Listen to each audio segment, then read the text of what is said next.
안녕하십니까. 미디어 비평의 손석희입니다. 정치인을 선출하는 것은 국민이지만 그 정치인을 키우는 것은 언론인이라는 말이 있습니다. 이 때문에 정치인은 언론을 이용하고 또 때에 따라서는 언론도 정치인을 이용을 합니다. 그렇다면 이러한 상관관계가 무너질 때 한국의 언론에서는 어떤 현상이 일어날까요? 오늘 뉴스 초점에서는 이 두 가지 경우, 즉 서로를 이용한 경우와 서로를 배척한 경우에 대해서 두 사람의 정치인을 예로 들어서 살펴보겠습니다. 이것은 어쩌면 한국적인 언론 상황을 나타내주는 최근의 대표적인 사례일지도 모르겠습니다. 지난 3월 29일자 각 신문에는 아주 흥미로운 사진이 실렸습니다. 그 전날 국회 보건복지위에 속해 있는 한나라당의 심재철 의원은 신문 보도 내용을 인용하면서 복지부 장관에게 질의를 했고 각 신문들은 이런 사진을 실었던 것이죠. 심의원이 들고 있는 신문이 사진마다 다 다르고 또 각 신문은 제각각 심의원이 자신들의 신문을 인용한 것처럼 보도를 했습니다. 어떻게 된 걸까요? 사실인즉 심재철 의원은 각각 6개 신문을 들여보이면서 장관에게 질문하는 장면을 연출했고 각 신문사의 기자는 자사의 신문을 들 때마다 플래시를 터뜨려서 이튿날 기사화한 것입니다. 이 사건은 정치인과 언론의 관계를 단적으로 보여준 한편의 코미디 같은 사건이었습니다. 유권자들에게 자신의 존재를 알려야 하는 정치인들로서는 어떻게든 언론의 관심을 끌기 위해서 애쓸 수밖에 없습니다. 그래서 심지어는 자신을 비판하는 기사라도 좋으니까 그저 신문에 이름 석자가 나오기만 하면 좋아한다는 말도 있습니다. 그래서일까요? 언론이 특정 정치인을 공격하고 싶을 때는 강도 높은 비판 기사를 계속 쓰는 것보다 아예 기사 대상에서 제외시키는 것이 훨씬 효과적일 수 있다는 얘기가 나옵니다. 언론에서 다뤄주지 않는 정치인, 결국 별 영향력이 없는 정치인이 되는 거 아니겠습니까? 최근에 민주당 노무현 상임고문과 일부 언론과의 사이에서 바로 이와 같은 논란이 일고 있습니다. 지난 5월 22일에 민주당의 노무현 상임고문은 정부와 노동자 사이의 중재를 위해서 대우차 부평 공장을 찾았습니다. 민주당 노무현 상임고문은 오늘 대우차 부평 공장에서 강연을 마친 노고문은 노조 사무실을 방문해 노조도 큰 틀에서 구조조정의 불가피성을 인정해야 한다고 말하던 도중 흥분한 노조원들로부터 계란 세례를 받았습니다. 흔히 있을 수 있는 일이죠. 노동자들이야 자기들도 감정이 그렇게 격해질 수 있는 거 아니겠습니까? 여러 신문도 노고문이 대우차 사태의 중재자로 나선 것과 또 계란 세례를 받은 사실에 대해서 보도를 했습니다.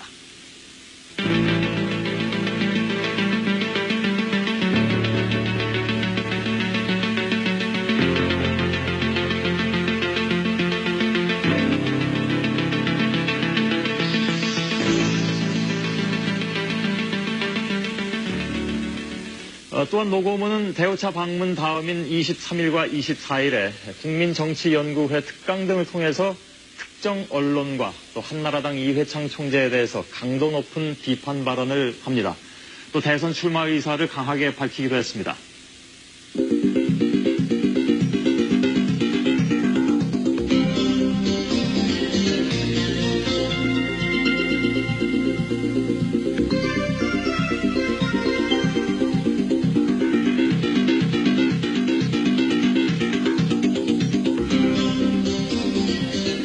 자, 그런데 이처럼 며칠 사이에 노고문의 일련의 행보에 대한 기사가 각 언론에 보도되고 있는데 반해서 유독 조선일보와 동아일보만 일체 관련 기사를 다루지 않았습니다.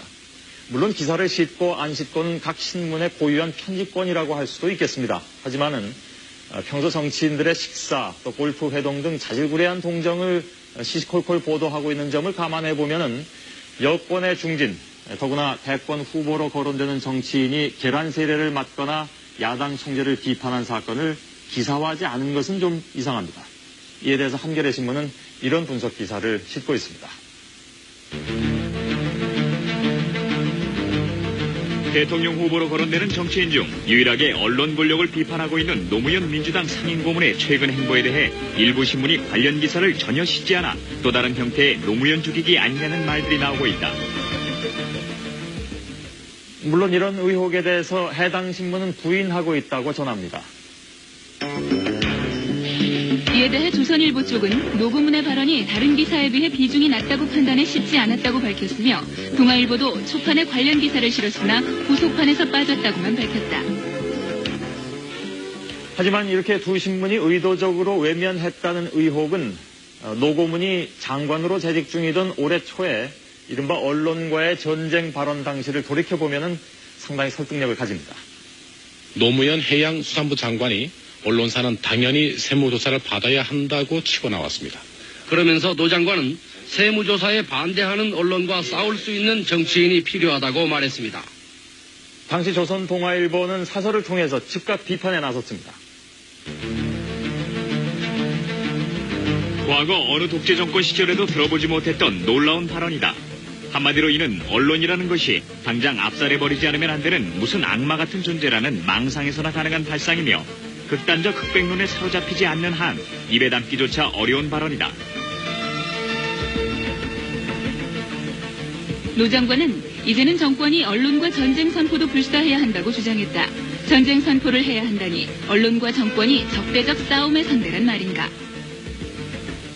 네, 이때만 해도 노고문에 대해서 정면으로 대응을 했었지만은 이후에는 노고문 관련 기사를 일체 다루지 않는 방식으로 선회했다는 것이죠. 그전에 조선일보 하면 저에 대한 기사를 어떤 것은 없는 것도 만들어서 마구 썼거든요.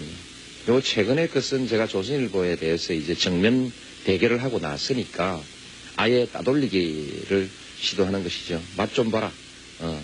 정치인이 결국 신문과 싸워서 견딜 수 있는 거 한번 보자. 우리 신문에서 이름이 빠진 정치인은 살아남을 수 없어. 뭐 이런 의도 아닌가 싶습니다. 며칠 동안 기사를 다루지 않았다고 바로 노무현 죽이기에 나섰다고 단정하는 것은 무리일지도 모릅니다.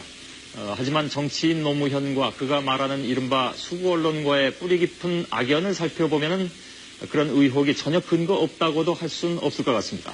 제14대 총선을 얼마 남기지 않은 91년 10월 6일자 주간조선에는 다음과 같은 기사가 실린 바가 있습니다. 당시 정가에 나돈 얘기는 노 의원이 겉으론 돈이 없는 것처럼 보이지만 실은 이재발과 재산이 상당에게 달하며 인권 변호사로서의 역할도 상당 부분 과장돼 있다는 것이었다.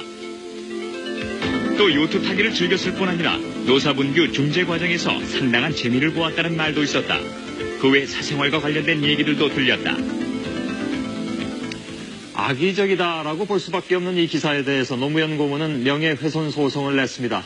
이듬해인 92년 12월에 서울민사지방법원은 조선일보사에 노 고문에게 2천만 원을 배상하라고 원고 승소 판결을 내렸습니다. 하지만 정치인 노무현은 이미 돌이킬 수 없는 타격을 입은 뒤였습니다. 92년 봄에 제가 부산에서 14대 총선을 치렀습니다. 그 총선에서 노무현은 과연 상당한 재산가인가? 그 주간조선의 기사가 엄청난 위력을 발휘했죠. 그 기사의 위력은 지금까지도 저를 괴롭히고 있습니다. 부산 가서 사람들 만나면 돈이 많다며 뭐 이런 얘기. 노무현 고문의 이른바 수구 언론과의 전쟁에 민주당 정범구 의원 등의 몇몇 정치인들도 동조를 하고 나섰습니다. 이에 대해서 무모하다, 결국 손해볼 일을 왜 하느냐, 이런 우려의 목소리도 있습니다. 그러나 이러한 움직임이 정치권에 새로운 변화를 가져올 수 있다는 시각도 있습니다. 지금은 새로운 뉴 미디어, 신매체들이 많이 있기 때문에 정치인의 활동상이나 정치인의 이름이 그런 식으로 유권자들에게 널리 전파될 수가 있죠. 아무리 거대 신문사를 하더라도 특정 정치인에 대해서 주의식 보도가 그렇게 위협적인 결과를 장기간 낼 수 있으리라고 저는 보지 않습니다. 그런 점을 감안해서 이제는 정치인들도 그렇게 영향력 있는 언론사나 사주에 대해서 공포감과 두려움을 가질 것이 아니라 정치인 소신을 공개적으로 자신 있게 얘기하고, 언론이 특정 정치인을 죽이고 살리고 했던 시대는 이제는 지났다는 얘기입니다. 언론이 정치를 좌지우지할 수 있다는 시대착오적인 자만심을 버리고 객관적이고 공정한 잣대로만 기사의 가치를 판단할 때, 또 정치인 역시 더 이상 언론의 눈치나 살피는 행태를 버릴 때 비로소 우리 언론과 정치 문화의 한 단계 성숙한 모습을 기대할 수 있을 겁니다. 한편의 코미디 같은 사건이었습니다. 유권자들에게 자신의 존재를 알려야 하는 정치인들로서는 어떻게든 언론의 관심을 끌기 위해서 애쓸 수밖에 없습니다. 그래서 심지어는 자신을 비판하는 기사라도 좋으니까 그저 신문에 이름 석자가 나오기만 하면은 좋아한다는 말도 있습니다. 그래서일까요? 언론이 특정 정치인을 공격하고 싶을 때는 강도 높은 비판 기사를 계속 쓰는 것보다 아예 기사 대상에서 제외시키는 것이 훨씬 효과적일 수 있다는 얘기가 나옵니다. 언론에서 다뤄주지 않는 정치인, 결국 별 영향력이 없는 정치인이 되는 거 아니겠습니까? 최근에 민주당 노무현 상임고문과 일부 언론과의 사이에서 바로 이와 같은 논란이 일고 있습니다. 지난 5월 22일에 민주당의 노무현 상임고문은 정부와 노동자 사이의 중재를 위해서 대우차 부평 공장을 찾았습니다. 민주당 노무현 상임고문은 오늘 대우차 부평 공장에서 강연을 마친 노고문은 노조 사무실을 방문해 노조도 큰 틀에서 구조조정의 불가피성을 인정해야 한다고 말하던 도중 흥분한 노조원들로부터 계란 세례를 받았습니다. 흔히 있을 수 있는 일이죠. 노동자들이야 자기들도 감정이 그렇게 격해질 수 있는 거 아니겠습니까? 여러 신문도 노고문이 대우차 사태의 중재자로 나선 것과 또 계란 세례를 받은 사실에 대해서 보도를 했습니다.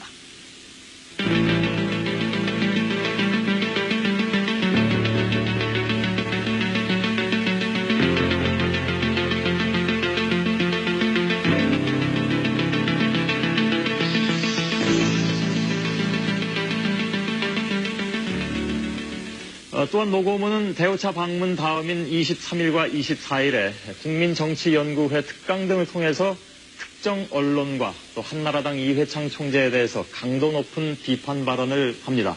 또 대선 출마 의사를 강하게 밝히기도 했습니다.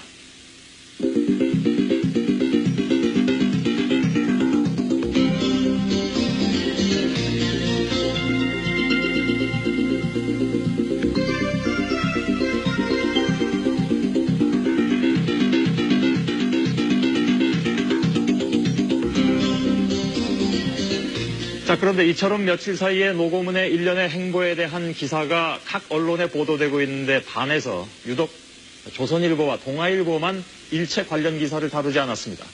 물론 기사를 싣고 안 싣고는 각 신문의 고유한 편집권이라고 할 수도 있겠습니다. 하지만은 평소 정치인들의 식사, 또 골프 회동 등 자질구레한 동정을 시시콜콜 보도. 안녕하십니까. 미디어 비평의 손석희입니다.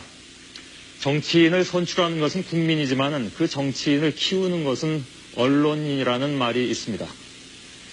이 때문에 정치인은 언론을 이용하고 또 때에 따라서는 언론도 정치인을 이용을 합니다. 그렇다면 이러한 상관관계가 무너질 때 한국의 언론에서는 어떤 현상이 일어날까요? 오늘 뉴스 초점에서는 이 두 가지 경우, 즉 서로를 이용한 경우와 서로를 배척한 경우에 대해서 두 사람의 정치인을 예로 들어서 살펴보겠습니다. 이것은 어쩌면 한국적인 언론 상황을 나타내주는 최근의 대표적인 사례일지도 모르겠습니다. 지난 3월 29일자 각 신문에는 아주 흥미로운 사진이 실렸습니다.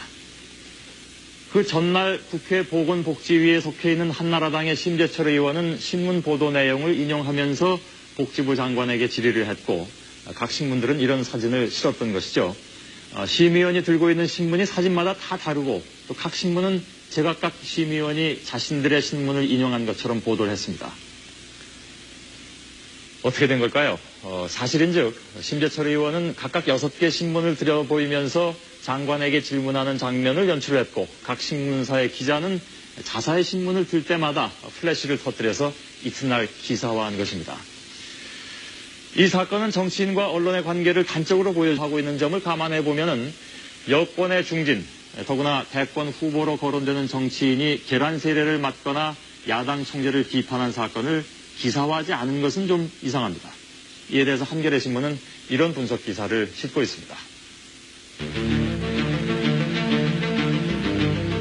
대통령 후보로 거론되는 정치인 중 유일하게 언론 권력을 비판하고 있는 노무현 민주당 상임고문의 최근 행보에 대해 일부 신문이 관련 기사를 전혀 싣지 않아 또 다른 형태의 노무현 죽이기 아니냐는 말들이 나오고 있다. 물론 이런 의혹에 대해서 해당 신문은 부인하고 있다고 전합니다. 이에 대해 조선일보 쪽은 노고문의 발언이 다른 기사에 비해 비중이 낮다고 판단해 싣지 않았다고 밝혔으며 동아일보도 초판에 관련 기사를 실었으나 후속판에서 빠졌다고만 밝혔다. 하지만 이렇게 두 신문이 의도적으로 외면했다는 의혹은 노고문이 장관으로 재직 중이던 올해 초에 이른바 언론과의 전쟁 발언 당시를 돌이켜보면 상당히 설득력을 가집니다. 노무현 해양수산부 장관이 언론사는 당연히 세무조사를 받아야 한다고 치고 나왔습니다. 그러면서 노 장관은 세무조사에 반대하는 언론과 싸울 수 있는 정치인이 필요하다고 말했습니다. 당시 조선 동아일보는 사설을 통해서 즉각 비판에 나섰습니다. 과거 어느 독재 정권 시절에도 들어보지 못했던 놀라운 발언이다. 한마디로 이는 언론이라는 것이 당장 압살해버리지 않으면 안 되는 무슨 악마 같은 존재라는 망상에서나 가능한 발상이며 극단적 흑백론에 사로잡히지 않는 한 입에 담기조차 어려운 발언이다. 노 장관은 이제는 정권이 언론과 전쟁 선포도 불사해야 한다고 주장했다. 전쟁 선포를 해야 한다니 언론과 정권이 적대적 싸움의 상대란 말인가. 네, 이때만 해도 노고문에 대해서 정면으로 대응을 했었지만은 이후에는 노고문 관련 기사를 일체 다루지 않는 방식으로 선회했다는 것이죠. 그전에 조선일보 하면 저에 대한 기사를 어떤 것은 없는 것도 만들어서 마구 썼거든요. 요 최근에 것은 제가 조선일보에 대해서 이제 정면 대결을 하고 나서니까 아예 따돌리기를 시도하는 것이죠. 맛 좀 봐라. 정치인이 결국 신문과 싸워서 견딜 수 있는가 한번 보자. 우리 신문에서 이름이 빠진 정치인은 살아남을 수 없어. 뭐 이런 의도 아닌가 싶습니다. 며칠 동안 기사를 다루지 않았다고 바로 노무현 죽이기에 나섰다고 단정하는 것은 무리일지도 모릅니다. 하지만 정치인 노무현과 그가 말하는 이른바 수구 언론과의 뿌리 깊은 악연을